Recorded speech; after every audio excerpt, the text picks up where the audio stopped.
Oke Pioners, halo, assalamualaikum warahmatullahi wabarakatuh. Balik lagi sama Adun ya. Di video sebelumnya ada beberapa pioner yang tanda kutip ya sempat berkomentar soal GCP lah ya. Itu mana kabar-kabar GCP seperti itu. Oke, jadi di video kali ini kita akan melihat lebih jauh ya semua yang terjadi belakangan ini. Ributnya soal harga di bursa, terus nilai GCP yang tidak muncul. Oke, nah kita di sini sudah ada Dorisin tadi Mang Adun sempat ya spill sedikit, dan pembahasannya ya kalau menurut Mang Adun itu real seperti itu adanya. Jadi ya yo kita masuk sama-sama ya. Tuh gak perlu banyak yang Mang Adun sampaikan di sini karena Dorisin sudah menyampaikannya dengan pure ya, apa adanya seperti itu. Jadi silahkan saja buat pioner yang juga sama ingin menyimaknya ya. Ini dari Dorisin, dan tidak heran Mang Adun ya kalau misalkan masih kontroversi seperti itu soal GCP dan sebagainya. Tidak apa-apa, Mang Adun akan tetap menyampaikan berita apapun tentang Pi Network ya, baik itu GCP atau apalah ya. Tuh. Oke.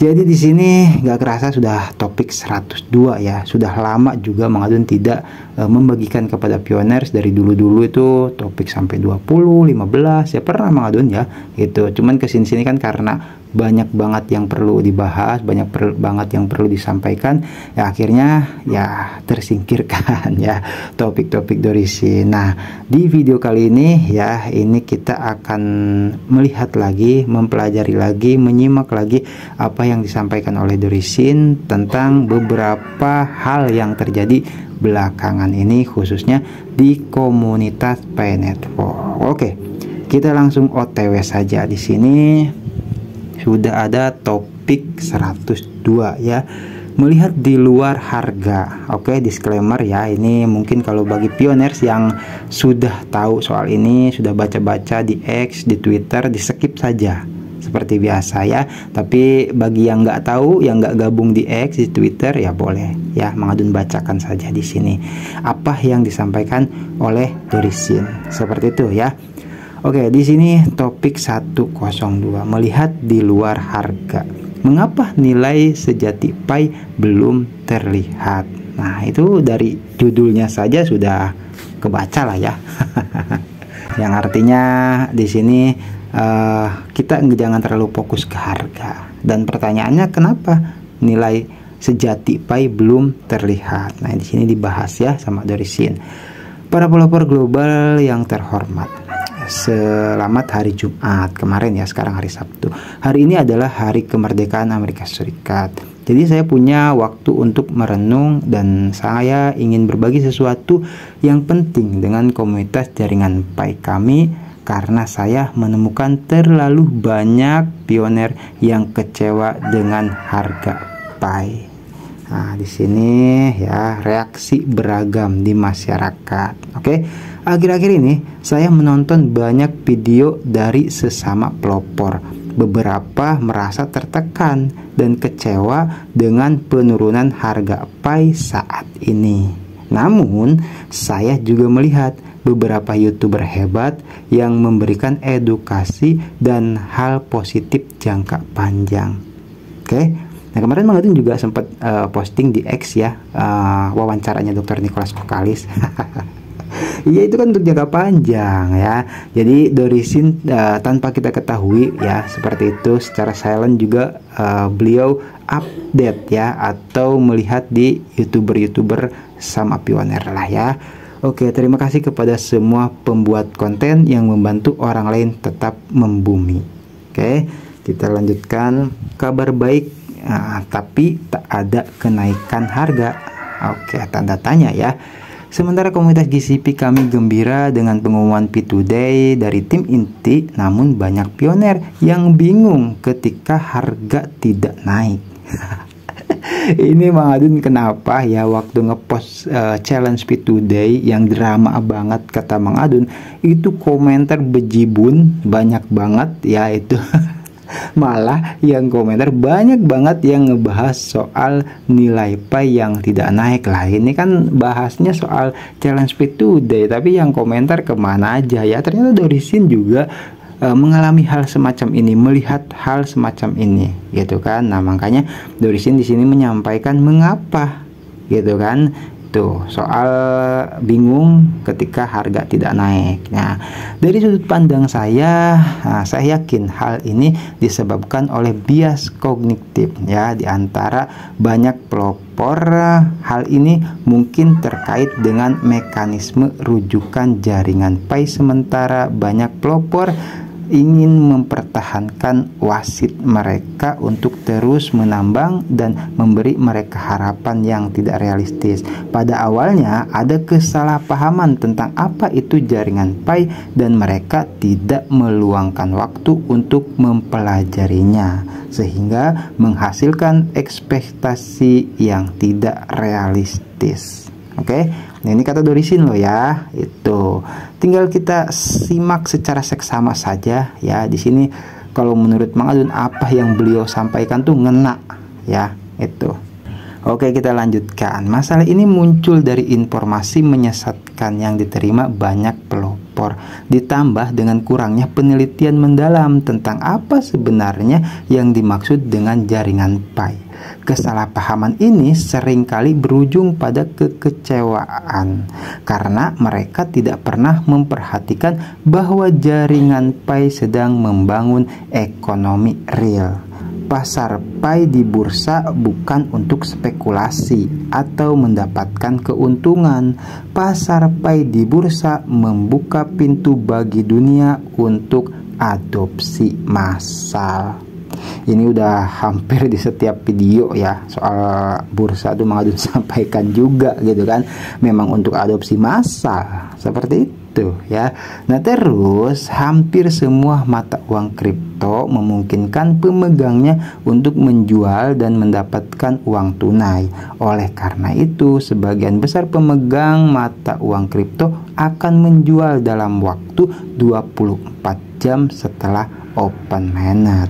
Perilaku ini adalah alasan mengapa saat ini kita tidak memiliki mata uang kripto yang dapat berfungsi sebagai mata uang yang sebenarnya bagi perekonomian. Sebagian besar mata uang kripto dipandang sebagai aset investasi, kecuali stablecoin. Namun Pi Network bahkan ya ketika berada di pasar bursa bukan sekedar mata uang kripto lain untuk investasi. Ia melayani tujuan ekonomi dunia nyata dan bertujuan untuk memecahkan masalah keuangan. Ini juga udah sering Mang Adun sampaikan. Jadi intinya tidak sama Pi Network itu dengan cryptocurrency lainnya. Gitu loh. Pi Network untuk memecahkan masalah yang tidak bisa diselesaikan oleh mata uang kripto lainnya. Itu ya. Nah terus dilanjutkan, harga di pasar pertukaran saat ini digunakan untuk investasi atau likuiditas karena kami bertujuan untuk adopsi massal. Lagi-lagi ya, ini terus ditekankan soal adopsi massal. Ya memang itu yang pernah disampaikan juga oleh Core Team. Namun ini bukan tujuan akhir kami. Jadi saya mendesak semua pelopor untuk bangun dan menyadari bahwa ini hanyalah fase sementara. Kami akan maju menjadi token utilitas dan membangun nilai blockchain Pi Network. Oke, jelas sih kalau menurut Mang Adun di situ. Maksudnya gimana, Mang? Maksudnya ya untuk apa ada blockchain?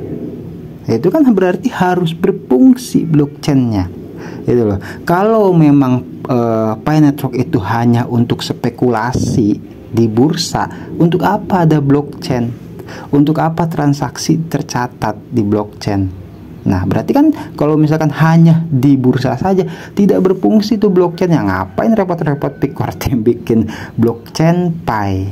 Itu ya, bahkan ada di Pi Browser. Bisa kemarin waktu challenge Speed Today kita jelajahi ya. Tuh. Harga rendah saat ini bertindak sebagai penyaring untuk mengubah kepemilikan Pi, memastikan bahwa hanya mereka yang benar-benar memahami dan menghargai Pi yang tetap berada dalam ekosistem kita. Oleh karena itu, tidak perlu khawatir tentang harga saat ini. Harga rendah ini sebenarnya dapat mendorong adopsi massal di seluruh dunia. Adopsi massal money terus disebutkan karena memang untuk itu di seluruh dunia di sini dikatakan ya. Jadi ya kalau cuman istilahnya belum apa-apa, belum banyak yang adopsi ya sangat wajar kalau sekarang nilainya rendah ya. Udah sering mengadukan katakan kenapa tidak bisa naik, wong itu untuk adopsi massal. Kalau misalkan nilainya saat ini tinggi, bagaimana orang bisa mengadopsi secara luas, bisa beli Pi banyak-banyak? Ya nggak bisa. Jadi untuk saat ini, yaitu kenapa harganya rendah untuk adopsi massal, bahkan di seluruh dunia. Ya kita mungkin kurang update, jadi melihatnya hanya sekitaran Indonesia, Cina, Vietnam seperti itu. Padahal kan namanya dunia kan luas, gitu loh ya. Ini bukan fase penjualan karena kami belum menyelesaikan open mainnet secara penuh.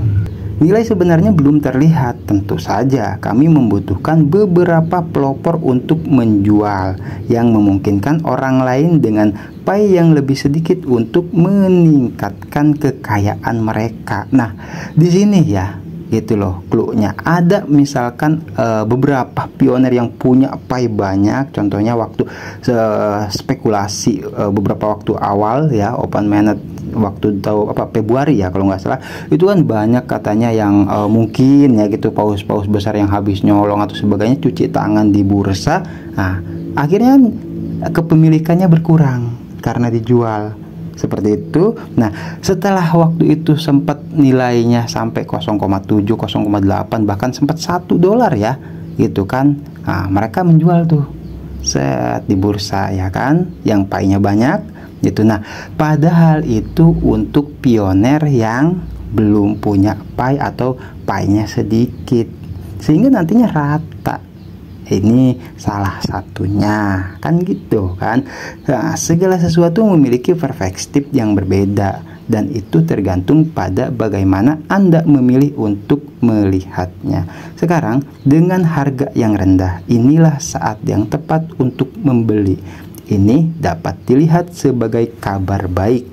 Ketika harga tinggi, penjual akan senang. Ya strip itu ya, itu loh. Jadi ya itulah, kalau misalkan nilainya tinggi ya penjual akan senang, tapi kalau nilainya rendah ya saatnya kita untuk membeli bagi yang punya modal. Tapi ingat jangan sampai ngutang ya buat beli Pi gitu loh. Kita lanjutkan. Pi bukan sekedar token biasa.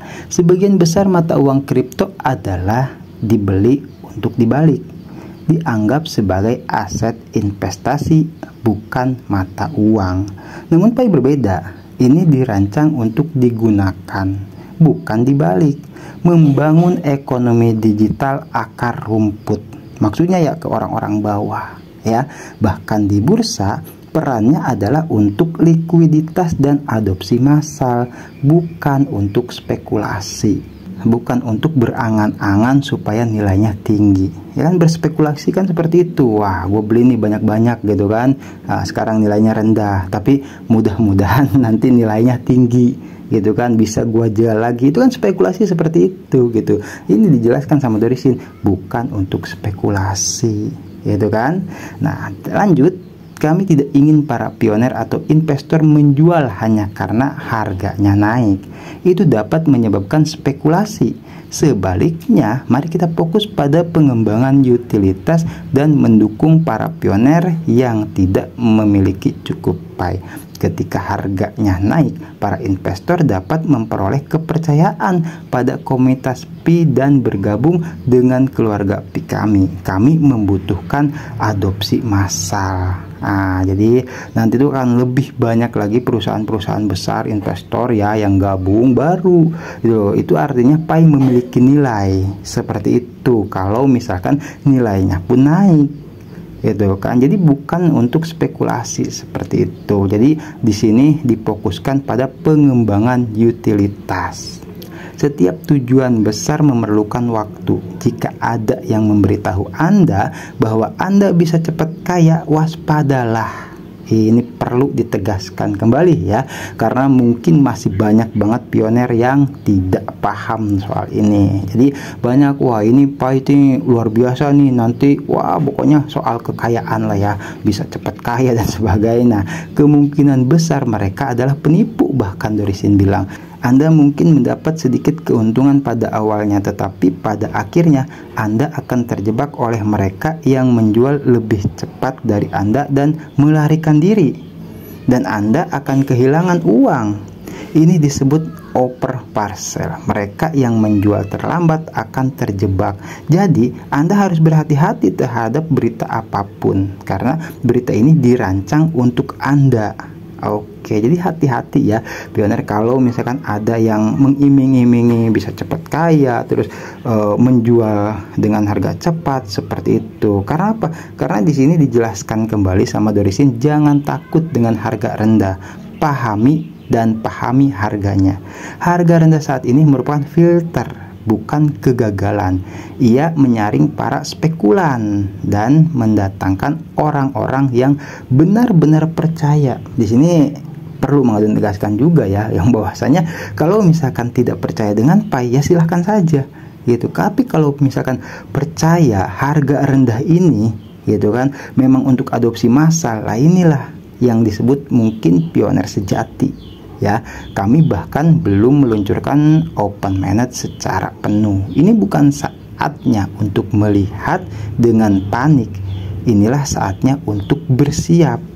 Nilai sebenarnya dari Pai tidak ditunjukkan pada grafik. Nilai ini akan terungkap melalui utilitas dan ekosistemnya. Jelas kalau menurut Mang Adun, buat apa Picor Team capek-capek ngadain hackathon, bahkan memberikan hadiah puluhan ribu Pai, bahkan waktu itu 30.000 itu kan, 10.000 Pai kepada para pemenang hackathon ya, duta pengembang yang membuat ekosistem, yang membuat aplikasi. Ya buat apa capek-capek gitu loh ngadain hackathon, terus ada aplikasi di ekosistem yang bisa kita lihat. Itu buat apa pertanyaannya, kalau bukan untuk nilai Pai nantinya. Oke. Harga pasar valuta asing yang rendah saat ini berasal dari pelopor yang tertinggal dalam kognisi mereka, dan itu wajar dan dapat diterima. Kekayaan secara alami akan berada di tangan mereka yang berhak menerimanya. Anda tidak dapat memperoleh kekayaan di luar kognisi Anda. Banyak pioner hanya melihat permukaan dan sering kehilangan uang dalam investasi karena mereka menjadi terlalu emosional dan rentan terhadap manipulasi oleh investor besar atau paus ya, yang dapat mengendalikan pasar. Mereka dapat menggunakan kelemahan investor retail tersebut dan membiarkan rumor beredar seperti Pai tidak berharga. Biasanya karena paus ini ingin membeli dari Anda. Mereka yakin dengan nilai jangka panjang Pai dan mereka perlu membeli dalam jumlah besar. Jadi mereka menginginkan lebih banyak pioner yang panik dan menjual dengan tergesa-gesa sehingga mereka dapat membeli dengan harga rendah. Jadi ya kalau menurut Mang Adun sih di sini tuh udah harusnya betul-betul bisa dipahami ya. Gitu loh. Jadi rumornya Pai tidak ada nilainya, tidak ada harganya. Ya kalau misalkan tidak ada harganya, dijual rumor misalkan seperti itu ya, Pai tidak bernilai, terus kenapa ada yang mau beli? Di situ aja, padahal ya sudahlah ya. Itu. Bayangkan seorang anak yang memegang emas atau perhiasan yang ditipu hingga berpikir bahwa emas atau perhiasan itu tidak berharga dan malah ditawari permen. Kebanyakan anak-anak akan mengambil permen itu karena mereka tahu bahwa permen itu memiliki nilai langsung, tetapi mereka tidak menyadari bahwa emas dapat membeli ribuan permen. Skenario ini mirip dengan apa yang Anda alami dalam komunitas Pai Network yang menyoroti mengapa harganya rendah. Semakin banyak serangan di GCP dan rumor yang beredar mencegah Anda untuk membeli dan mendorong Anda untuk menjual, berarti Pai memiliki nilai yang sebenarnya. Jadi kebanyakan pelopor hanya dapat melihat pertentangan dari kebenaran. Oke, yaitu kenapa kalau misalkan ada pionir yang menjual terus ada juga yang membeli, itu saja ya gitu. Kalau misalkan ada yang membeli lah, berarti kok dia mau membeli, ada apa di situ? Di sini Dorisin melanjutkan ya pelajaran Jen tentang perspektif, katanya. Izinkan saya berbagi cerita ini. Seorang wanita tua memiliki 2 orang anak perempuan. Yang satu menjual payung, yang satu lagi menjual sepatu. Pada hari yang cerah dia menangis, memanggil putri payung, ya kan? Kasihan mungkin ya sama yang payung itu, yang putri payung. Pada hari hujan, hari-hari hujan dia menangis memanggil penjual sepatu ya. Jadi ya mungkin karena nggak laku seperti itu kan itu. Nah, seorang biksu Zen berkata padanya, tersenyumlah saat hujan demi payung, gitu kan. Tersenyumlah saat cuaca cerah demi sepatu ya. Jadi maksudnya ketika ada hujan gitu ya, ada putri payung yang laku. Di saat cerah, walaupun putri payung itu tidak laku, tapi ingat bahwasanya putri penjual sepatu itu laku. Itu ia dikenal sebagai wanita tua yang suka tertawa. Hujan atau cerah, pemandangan Anda mengubah realistis Anda. Apa yang dapat kita lakukan sekarang? Terus menambang dan merujuk atau mengundang orang dalam tim rujukan ya, mungkin maksudnya. Sebarkan pai, gunakan di dApps dan marketplace nyata dan semua ekosistem ya, kayak yang kemarin tuh staking gitu kan, terus barter kecil offline, tahan pai, jangan dijual. Mendidik para pelopor dan secara aktif memposting pendidikan dan kegiatan GCP, membantu melawan misinformasi. Aktiflah dalam mempromosikan ekosistem pai GCP, parsial dan pendidikan GCP. Perluas komunitas GCP ke 200 negara. Oke, kata-kata terakhir, kami di Global GCP dan Core Team berkomitmen untuk membangun nilai real dan melindungi lebih banyak pelopor dari kehilangan kekayaan mereka. GCP Core Team berfokus pada nilai koin pai, sementara Core Team berfokus pada nilai blockchain. Mengenai GCP, saya yakin itu sepenuhnya mungkin jika semua 60 juta pelopor aktif dapat meningkatkan kognisi mereka. GCP adalah untuk pengukuran nilai ekosistem dan standar pengaturan. Itu harus dikonversi secara bebas antara koin fiat dan pai untuk ekosistem, tapi tidak untuk spekulasi. Penting bagi ekosistem untuk memiliki GCP. Jika tidak, ekosistem tidak dapat berfungsi secara efektif. Di sini jelas banget ya, seperti beberapa waktu lalu sudah bahas. Ya kalau misalkan harga satu mobil 3.000 pai, mau beli pakai apa kalau bukan GCP? Dalam hal ini ketergantungan di masa mendatang pada pasar pertukaran untuk mengkonversi pai ke fiat gitu kan. Nah, fokus kita haruslah membantu Core Team memperluas adopsi koin pai dan blockchain pai, baik di dalam komunitas kita maupun di luarnya. GCP adalah kunci untuk semua dApps dan pengembangan jangka panjang ekosistem. Dari sudut pandang saya melihat Core Team secara bertahap dan tenang mengembangkan nilai real bagi kami. Yang perlu kami lakukan adalah berpartisipasi secara aktif dan memberikan dukungan, khususnya penerapan GCP. Mari kita terus maju bersama. Harga pertukaran hanyalah sebuah fase atau tahap ya.